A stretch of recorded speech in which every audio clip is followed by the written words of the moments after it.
Hi, my name is Jason Baker, and I teach percussion at Mississippi State University.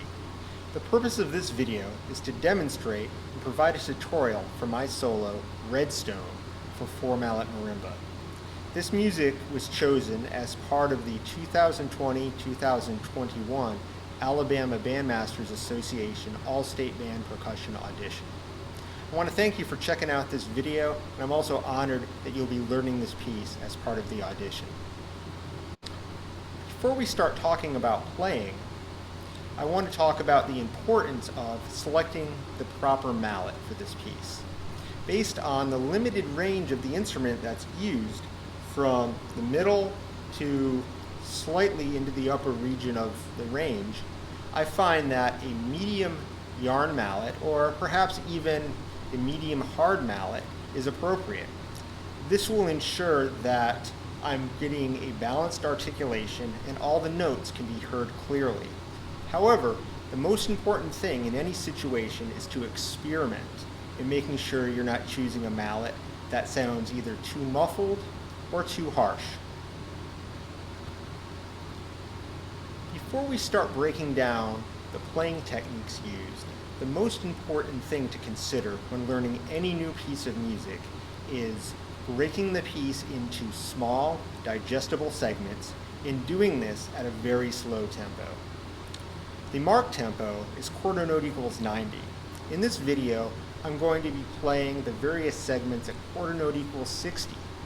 However, feel free to slow the tempo down as much as you need so that you can execute all of the techniques and all of the musical considerations in a confident and consistent manner.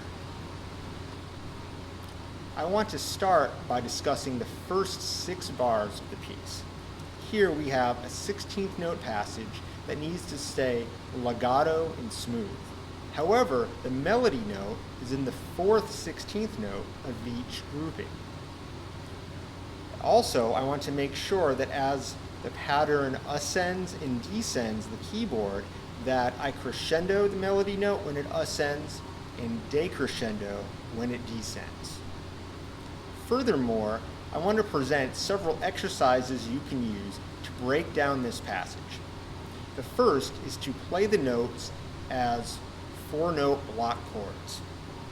Second is to break up the hands, so one hand is playing the block chord and the other hand is playing the broken 16th note. Then I want to introduce a triplet pattern that really helps me to produce a legato flowing sound. And then lastly, I'll perform the passage as written.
measures 7 through 8, we have a legato 16th note passage now executed mostly with the inside two mallets.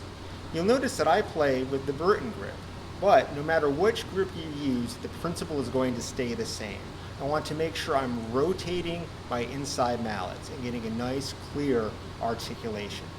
You'll also notice that I'm playing on the edges of the sharp and flat notes. That way, I can move smoothly and evenly between the lower and upper manuals, given the quick nature of this passage.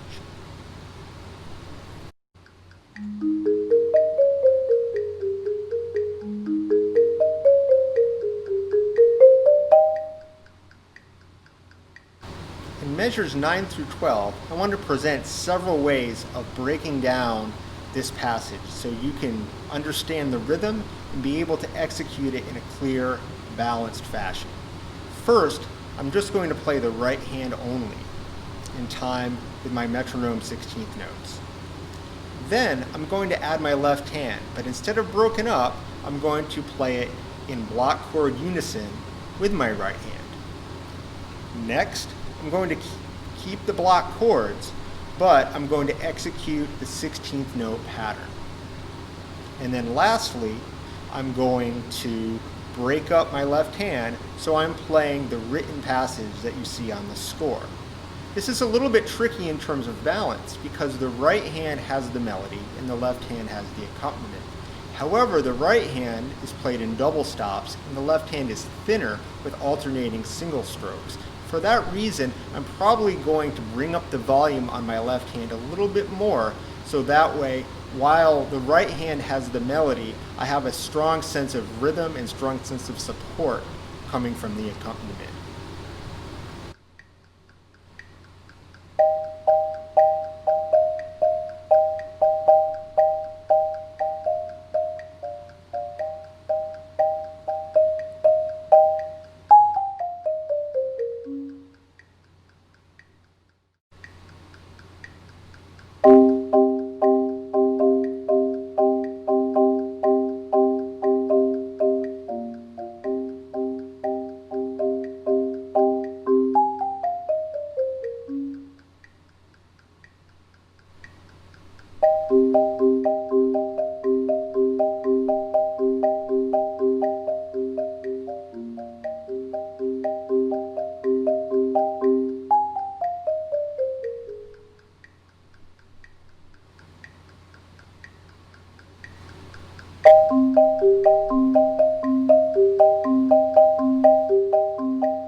In measures 13 through 16, we have two challenges. One is the coordination between the hands, and the second is maintaining proper balance of the melody.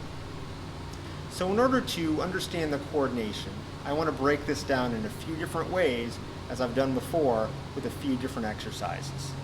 First, my left hand is going to play eighth notes only, with my right hand playing the notated rhythm.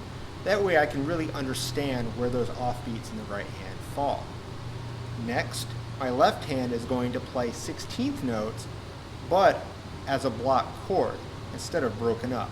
That way I can understand how the right hand locks into 16th notes in my left hand. And then finally, the passage as it's notated with the left hand broken up between the D flat and the A flat. You'll notice that if you break it down really slowly, the right hand is always going to line up with my inside mallet in my left hand, or the A flat. Understanding this coordination is very similar to how you might think about when you're learning basic drum set coordination and how the various limbs line up. The melody is of course in the right hand, and I want to make sure, because of the softer dynamic, that my left hand is playing extremely soft, and that the right hand is heard as the melody, but also I'm adding a little bit of phrasing here. In the first and third measures of this passage, I'm using a strong, weak phrasing. Strong, weak, strong, weak. Then in the second measure, I'm following the line up and down the range of the instrument. And then in the fourth measure, I'm following the notated crescendo. That way I have a strong sense of syncopation, but also a nice long legato line running across the entire phrase in my right hand.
In measures 17 through 18, the melody is in my left hand. However, this is another tricky section in terms of balance. Instead of playing a true forte in my right hand, I'm actually going to play more of a forte piano. That's because the left hand has the melody, and also it's sort of an unfair fight because the right hand has two notes playing simultaneously as opposed to the single notes in my left hand. So, forte piano in my right hand, and then really making sure I get a strong rotation and projection from my left hand.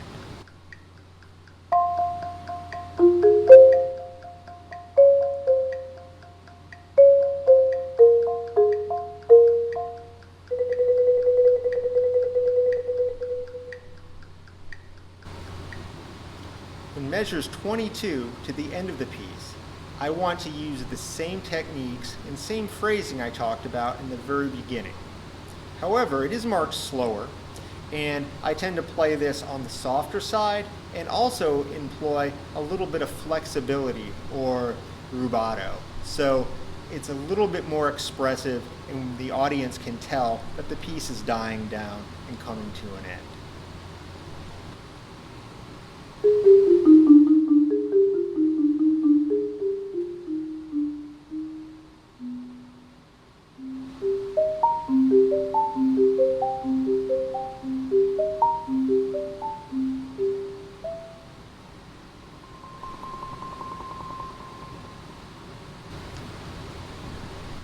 I'd like to thank you for checking out this video and hope that you enjoy performing this solo. If you have any questions, feel free to contact me at the email address below.